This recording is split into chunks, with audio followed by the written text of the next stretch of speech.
Hello there, and welcome to another episode of World of Africa on WION World is One. I'm Erik Njoka. On the show this week, we focus on the ongoing troubles facing the Sahel and West African region as regional bodies make drastic decisions to isolate military juntas and countries that have been affected by coups. Plus, there's a new menace in Nigeria. Prices of medicine have skyrocketed, and that is a big problem. Thanks for joining us. The show starts right now. The Economic Community of Central African States, or ECOWAS, has announced that it is maintaining its suspension of Gabon, a sanction imposed following the military overthrow of President Ali Bongo Ondimba last August. ECOWAS is following in the footsteps of the Economic Community of West African States, or ECOWAS, regional bloc, which took drastic measures to isolate or even issue sanctions to coup-hit countries. Here is our cover report. It was one-of-a-kind summit at Equatorial Guinea. The Economic Community of Central African States came up with a unanimous decision that it was maintaining the suspension of Gabon, a sanction imposed after the overthrow of President Ali Bongo Ondimba by the military last August. In a communique at the end of a summit, the ECOWAS said that it has recognized the peaceful and inclusive nature of the Gabonese transition and has decided to maintain the decision to suspend Gabon's participation in community activities until constitutional order is restored. Apart from Equatorial Guinea, 8 other Central African states were present at the summit. While taking into account the peaceful and inclusive nature of the political transition underway in the Gabonese Republic and the need to accompany this member state towards a return to constitutional order, the conference decided to maintain the decision to suspend Gabon's participation in community activities until a return to constitutional order, in accordance with the text of the Community and African Union. The lifting of this sanction would have been the first step towards reintegration of Gabon on the international stage, almost 4 months after the coup led to condemnation from Western capitals and Gabon's suspension from the African Union. Popular with the vast majority of Gabonese for having put an end to 55 years of the Bongo dynasty, the leader of the coup plotters on August 30th, General Brice Oligui Nguema, was proclaimed transitional president by the army. He immediately promised to return power to civilians at the end of a transition period. If the timetable is respected, the transition will last 2 years and elections will be held in August 2025. Since taking power, General Oligui has met with all leaders of ECOWAS member countries with the exception of Angolan President João Lourenço. ECOWAS is not the only regional body stressing on what to do with coups in their borders. ECOWAS, or the Economic Community of West African States, faces the same dilemma in their region, and now the bloc has decided to negotiate with Niamey for a short transition roadmap that can potentially lift sweeping economic sanctions. The proposed commission will be composed of Togolese president and his counterparts from Sierra Leone and Benin, as well as representatives from Nigeria, which is the current chair of ECOWAS. While ECOWAS sanctions have worked to isolate Niger, in September Niamey joined Burkina Faso and Mali to form the Alliance of Sahel States, a pact for the establishment of collective defense and mutual assistance. While the AES emphasized that security cooperation was one of its core aims, General Chiani stated during a recent interview that the alliance must evolve in the political domain and in the monetary domain. There is historical precedent for such a formation on the African continent, particularly during the period of decolonization, including when Pan-Africanist revolutionary leaders like Kwame Nkrumah, Ahmed Sékou Touré and Modibo Keïta came together to form the Ghana-Guinea-Mali Union, or the Union of African States. The Democratic Republic of Congo was all set to join the Union just before the assassination of its first president, Patrice Lumumba, in a US-backed coup. Burkina Faso, Mali and now Niger have taken decisive steps to break away from the influence that France, the former colonizer, continued to exercise upon them after independence. A major manifestation of this was the scrapping of military agreements with France and the expulsion of its troops from the soil. Nearly a decade after France intervened militarily in the region, under the guise of fighting armed insurgents. These countries have since also undertaken initiatives to gain more control over natural resources and minerals. On December 5th, Mali and Niger followed in the footsteps of Burkina Faso to denounce tax agreements signed with France, citing Paris's persistent hostile attitude towards the two countries, as well as the unbalanced nature of the agreements themselves. What Burkina Faso, Mali and Niger are attempting to do also speaks about the need to address issues of not only political sovereignty, but economic and monetary sovereignty, at the core of which is the CFA franc.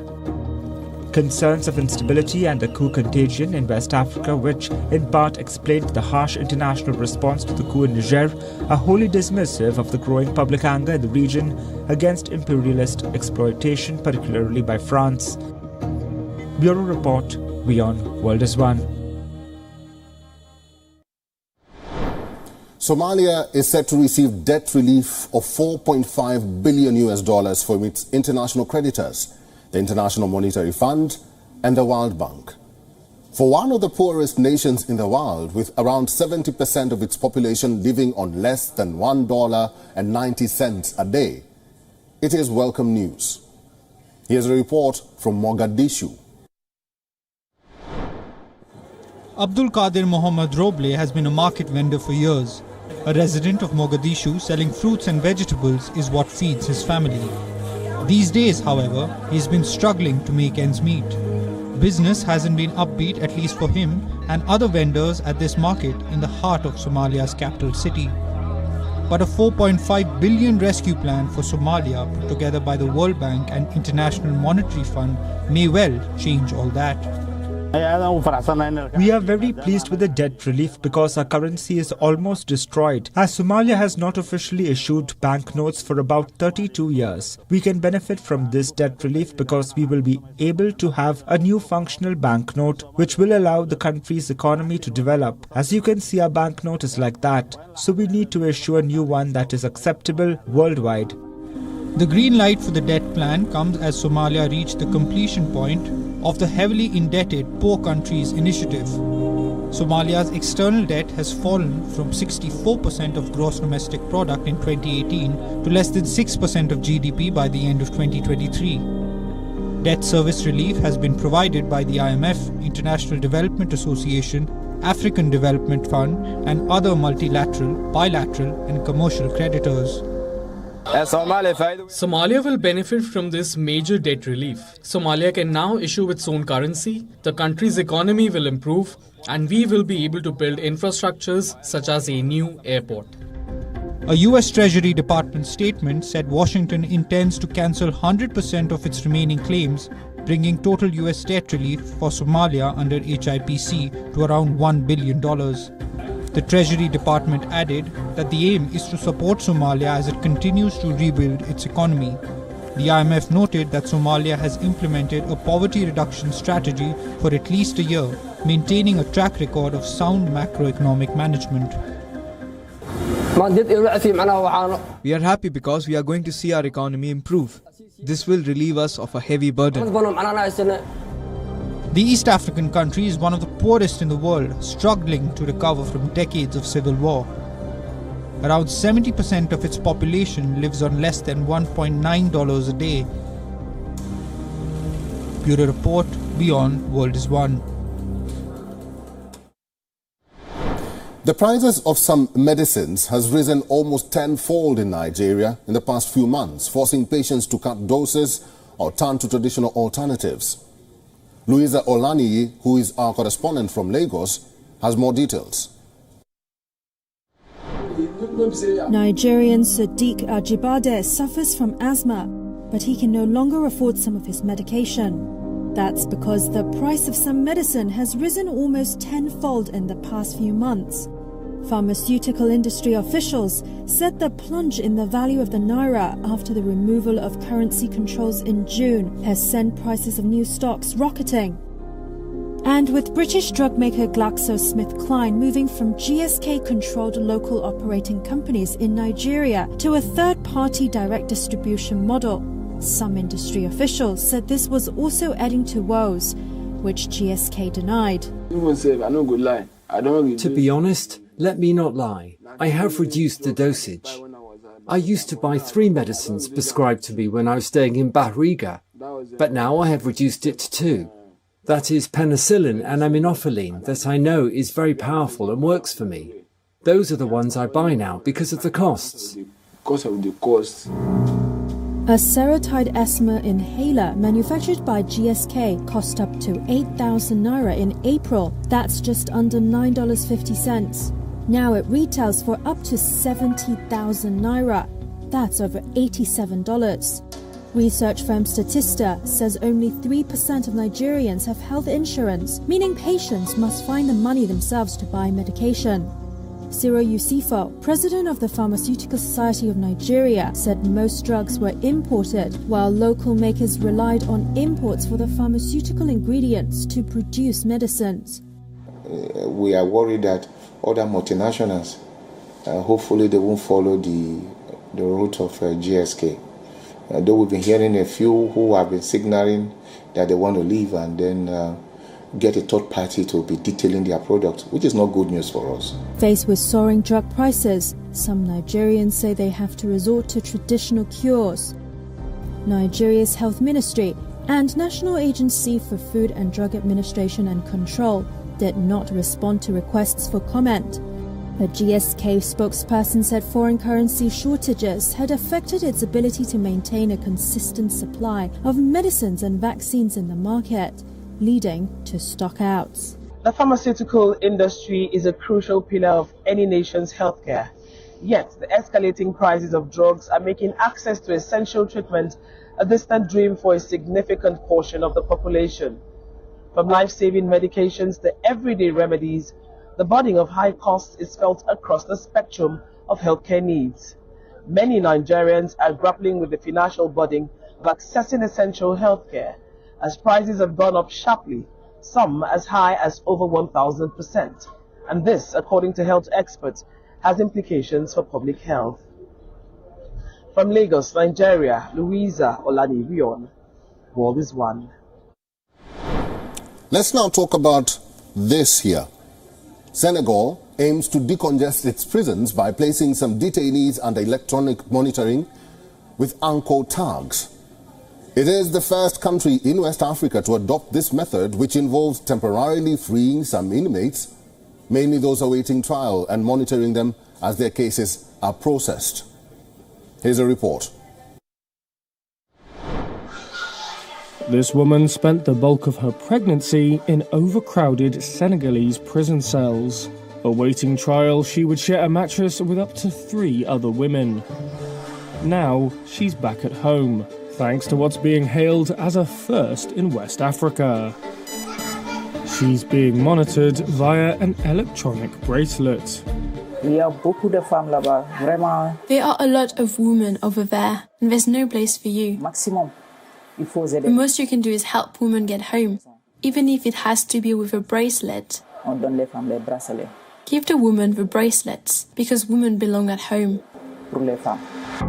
Like most countries in Africa, Senegal's prisons are old, overcrowded, and unable to manage thousands incarcerated for petty crimes or those in pre-trial lockup. This year it launched the Electronic Supervision Pilot Scheme. The government says it is the first in West Africa to do so. Lieutenant Moussa Dieye leads the prison monitoring team at a command centre in Dakar. So first and foremost, the aim is to combat prison overcrowding. So today you have 200. That's the equivalent of a big prison. We've already replaced a big prison because people are getting out. 200 is extraordinary. If successful, Senegal's electronic monitoring could become a blueprint for other countries with clogged jails. The inmate population exceeds prison capacity in 42 out of 47 African countries and territories where data is available, according to the World Prison Brief database.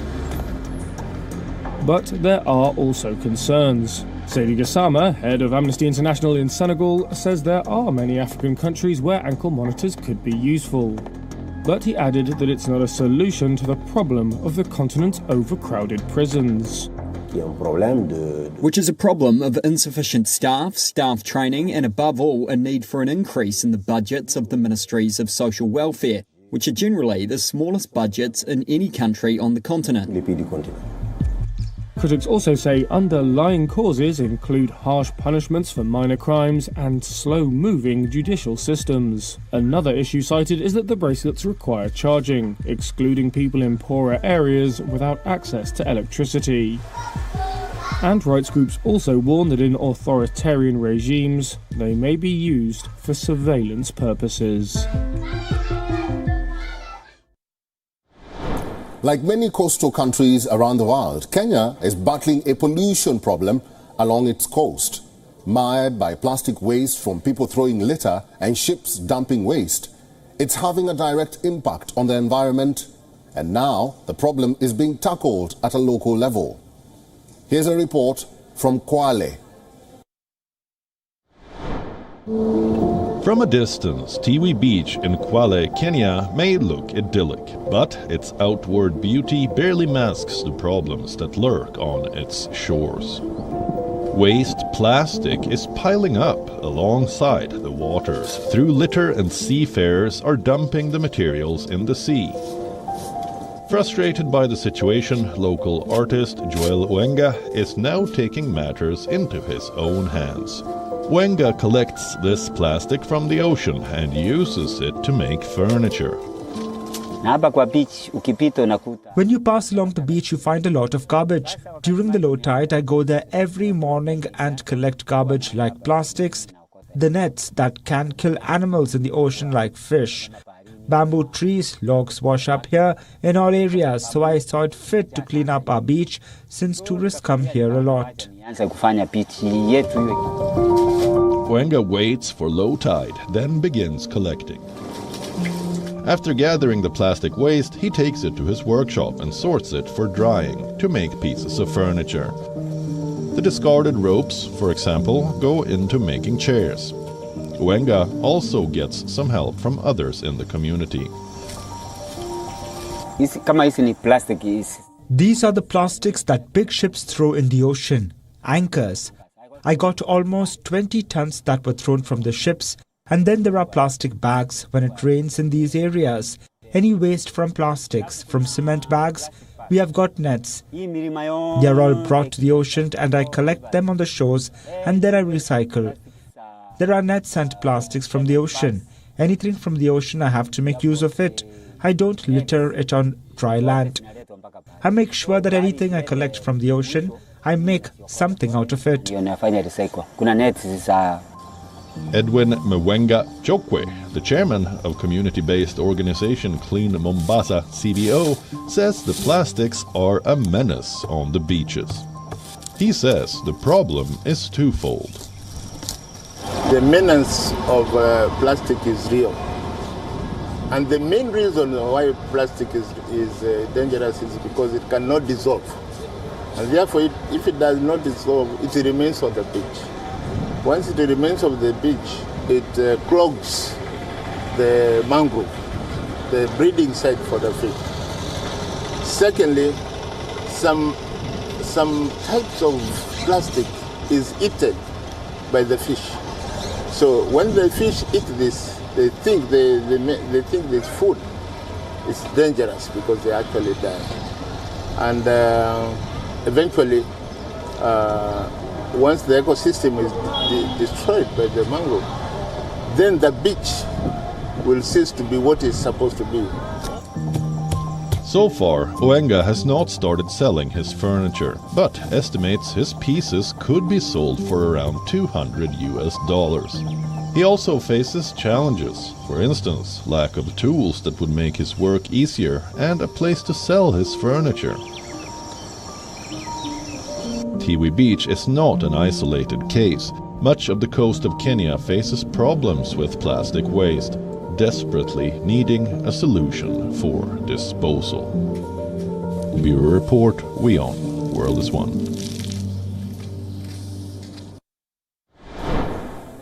And finally, a group of 8 survivors of gender-based violence have formed a band in charge that transcends their pasts through the power of music. Here is their story.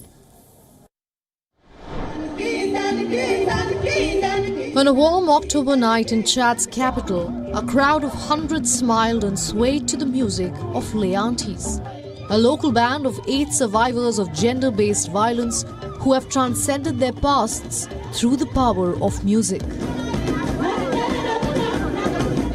The performance, more than just a prelude to their first regional tour, culminated in a symbolic act. Members standing together, fists raised, signaling for the emancipation of Africa's women. When I joined the musical group, Les Aunties, I learned a lot about life. Now, because of our past and our experiences, we try to advise the younger generation. We advise them to be exemplary young people for society and to avoid a life of debauchery. We advise young girls to focus on their studies and work hard for their future and not to rush into marriage unless they are sure of their social and economic situation. This is the raison d'etre of the musical group Les Aunties.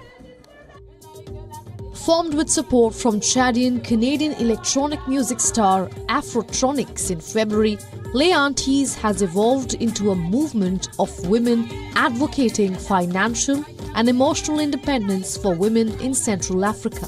Their songs weave tales of adversity and empowerment, channeling their often harrowing personal stories through the use of both traditional instruments like hollowed-out gourds and modern digital instruments like keyboards and drum pads. This woman, who is currently locked in a legal battle for custody over her children with the man who abused her, said that joining Les Aunties has helped her overcome her trauma and find healing in music. I used to be my husband's first wife, and we lived in perfect harmony. But then he married 4 other women, and we were 5 wives in total. That's when the misunderstandings started, and everything I did for my home made him nervous. He created problems for me and beat me daily. When my first child was 6 months old, my husband broke my arm, and I managed to look after my baby with only 1 arm. Beyond Music, a foundation formed around Les Aunties trains both its members and other women in various financial literacy tools in hopes of promoting financial self-sufficiency for Chad's women.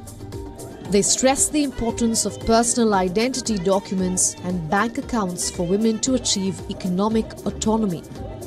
Les Aunties are preparing to release their debut album, a reflection of their resilience and a call for women's empowerment. Bureau Report, WION, World is One.